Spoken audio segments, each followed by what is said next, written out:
Olá, pessoal. Aqui, Dr. Windes Brazão Ferreira, presidente da ONG É de Todas, de volta na campanha mundial do aleitamento materno ou da amamentação.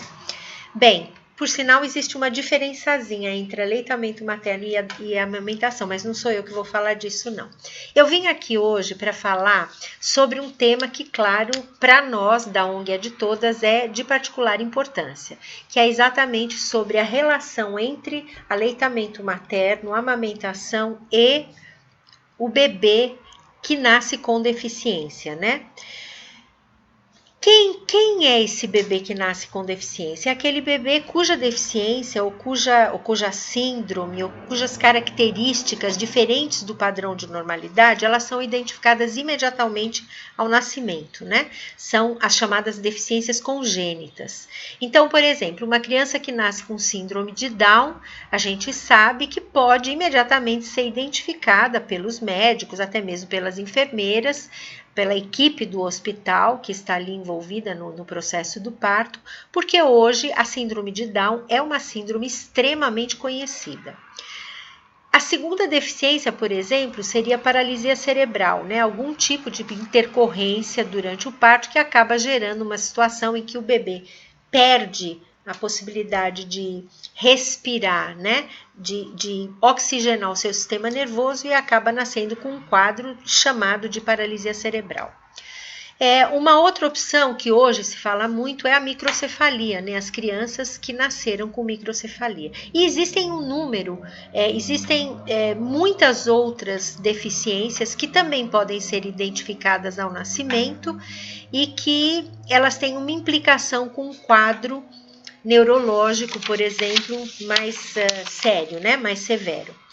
Por que é, então, a amamentação tão importante para os bebês que nascem com algum tipo de deficiência?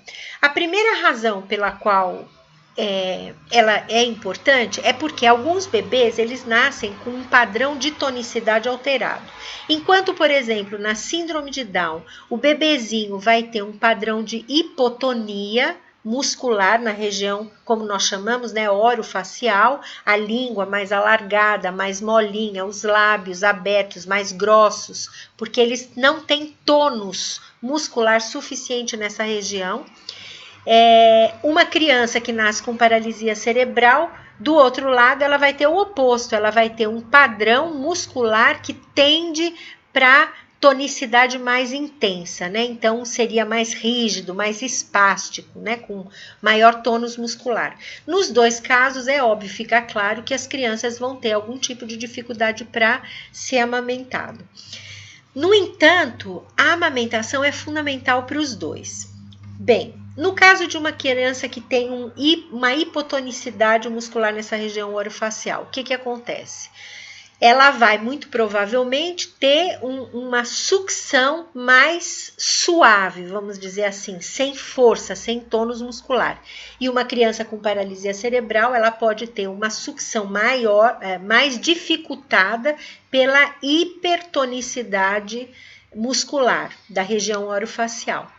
Tanto num caso como no outro, o ponto-chave é o seguinte: a mamãe e o papai, a mamãe da mamãe, precisam ter paciência e tempo e condições favoráveis para que o bebezinho fique no peito da mãe o tempo necessário para ele poder processar a sucção, a amamentação.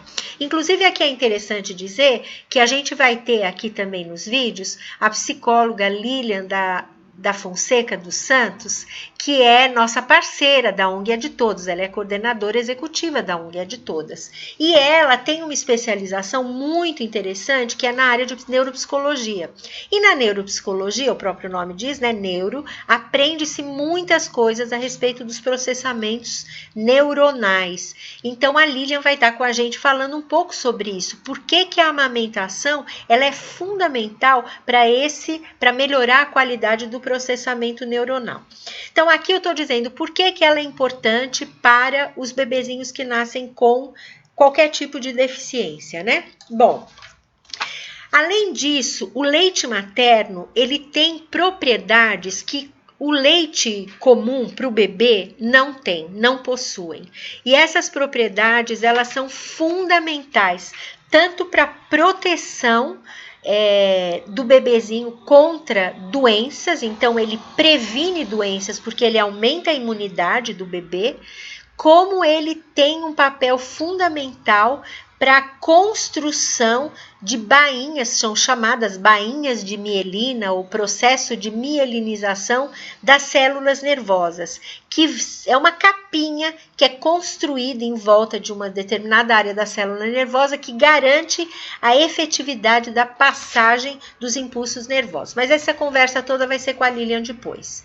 Além disso, então da imunidade, da melhoria da qualidade do processo neuronal, da melhoria do tônus muscular em função do próprio movimento da amamentação, é muito importante lembrar, e é aí que entra a fonoaudiologia, que quando o bebezinho está sendo amamentado, ele está introduzindo na sua função orofacial, através da sucção, posteriormente da mastigação e da deglutição, ela está introduzindo os pontos de articulação da fala, que nós chamamos de fonemas, né? Então, fonemas são os sons para a fala, grafemas são as letrinhas. Bem, na escrita. Então, eu vou parar por aqui e num outro vídeo, em algum momento aqui na frente, eu vou falar especificamente sobre essas funções, sucção, mastigação, deglutição e respiração, que são chamadas funções neuroreflexo vegetativas e são funções absolutamente fundamentais para o bebê, ok?